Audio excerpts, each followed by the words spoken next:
আসসালামু আলাইকুম রহমতুল্লাহি ওয়া বারাকাতুহু।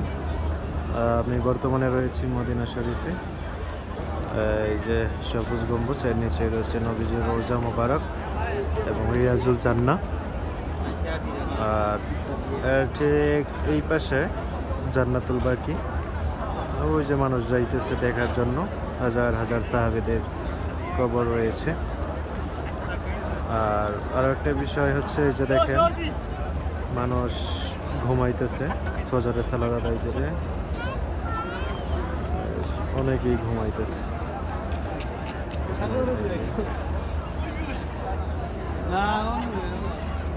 শান্তির জায়গা মদিনা, শুইলেই ঘুমায় যায় মানুষ।